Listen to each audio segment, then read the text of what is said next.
I'm going to show you a game that I played in the Icelandic League. This was played in about the third week of March this year. And I had a good weekend, 4 games. And I gained a lot of rating back after losing some rating at the end of last year. And let's just dive into it. My opponent, an older gentleman, playing for the club KR. I'm playing for the Reykjavik Chess Club. I didn't know much about my opponent. I knew he played wasn't very strong in the opening, played some systems with knight f3, g3, c4, stuff like that. Sometimes d3, d4. Kind of solid systems. But I thought he was a dangerous player, and I didn't want to underestimate him in any way. So I think he's rated around 2200. Yeah, he's 2183, he used to be over 2200. So I played knight f6, just keeping my options open. I hadn't really decided what I wanted to do because I didn't really know what he would go for. G3, or would he go d4, or would he go for c4? In the end, he went for c4, and I played e6. And I still haven't really decided. I mean, if he transposes to d4, will I play the Benoni, or will I go for d5? Something else. But I didn't have to really decide because he played e3. I decided just to play d5. No prep here, and I don't have a lot of experience. I just know sort of the basic moves here for black. Very often you end up copying what white is doing and going knight c6, b6 yourself. But he played bishop e2, I played knight c6, which I thought was topical, and he now surprised me a little bit, and he played the move d3, which is a little bit passive. And he played really fast. And here I thought, okay, I'll just play the principal move. I'll grab the space, so I'll play d4. And I'm not afraid of e4. I have a lot of experience with colors reversed in the check Benoni, and there I think usually we don't do this in the check Benoni. You're playing for b5, so this is a waste of time. And he didn't go for e4, he took on d4. And now we have a Benoni with colors reversed. There are lines where white plays e3 in the Benoni and then e4, so I'm not really losing a tempo there. In some lines I am, but black is arguing that, again, white has played this b3 and bishop b2, which is usually not done in the Benoni with colors reversed, so he's losing some time. So it's give and take, so I think black is doing quite fine here. a3, standard to stop b4 here, so I'll play a5, knight b to d2, bishop e7, e3 encounters the bishop, and I just get castled, bishop d2, and now, since he's not stopping it, I go e5. So technically, yes, we lost this tempo, e6, e5, but we do have a nice setup, very similar to, after castles, knight d7, very similar to the knight d2 line that white plays against the Benoni with colors reversed. And there, the aim is to establish this knight here, and then slowly but surely play for a pawn break on the e file. So that's my plan. Rook e1. Oh, here was a rare case where I had to be careful, because here, if I play a careless move like queen c7, now the bishop actually makes sense on b2 because he has a tactic here. He'll take on d4, which would have been annoying, because if I take it, he takes on c6 first, and then on e7, and I lost a pretty important pawn. And I'm not likely to cause trouble on the long diagonal, so white is doing fine here. Fortunately, I saw that, I was tactically alert, and I played rook to e8, protecting my bishop, queen to c2, and I think he's playing a little bit too generic here. I play bishop f8, because I have everything under control. He can't play b4, firmly under control, and have the c5 square also under control. So my plan is simple, not have my rook hanging, so he can't take on d4, and build up. Build up knight c5, try to get the bishop out, and then eventually I want to play for e4.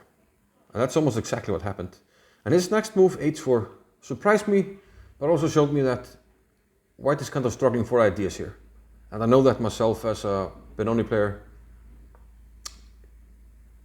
it's hard to play here. So he played h4, I continued with my plan, knight c5, and now he played knight e4. And my memory of white playing this line was that he avoids trades. He plays knight a3 with colors reversed. So I thought I should play knight a6 here.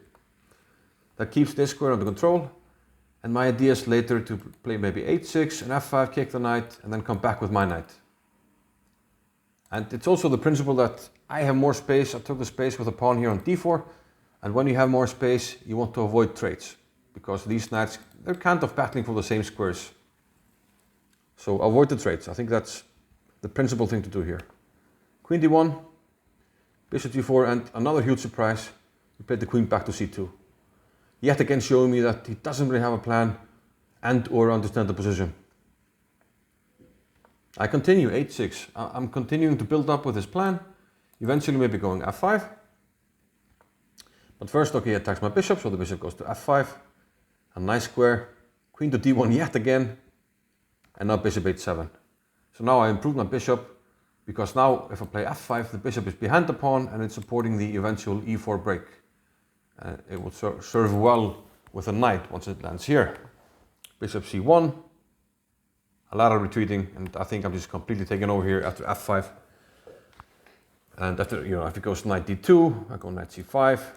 And the black position just makes a whole lot of sense, and I thought that was just much better here. And he must have thought the same, because he went for pure desperation here, and he played knight g5. And I didn't really even hesitate to take or calculate. I just knew my position was good. I knew this couldn't work, because he doesn't really have pieces to support an attack. I mean, this knight is misplaced. Okay, he has one check here, but I didn't see what he would do. So I just took it, bishop d5 check, that much I saw.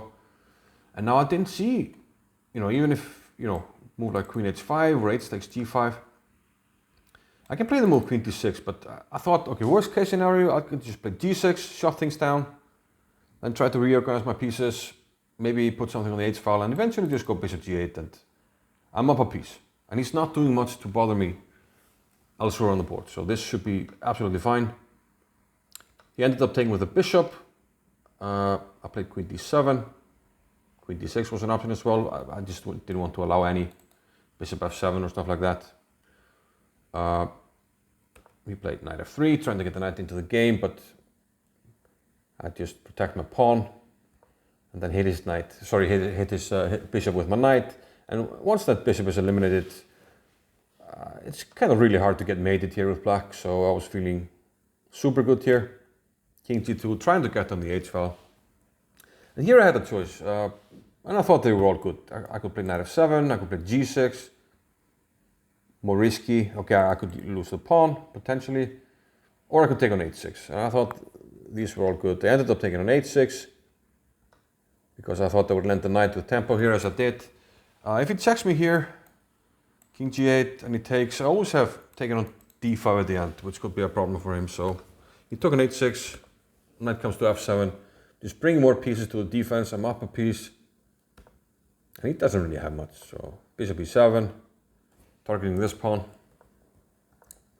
And now I like this move, rook a6, bringing the last piece into the game and into the defense with tempo. Has to do something, the bishop retreats, queen takes d5, knight h4, and now I just shut his pieces off a little bit more. Not allowing this bishop to have influence here. And if he takes, it's actually me who's attacking. I'm the danger. You play queen h5 and resigned after rook h6. That's not much more for white to do here. A relatively smooth game, which I was quite happy with.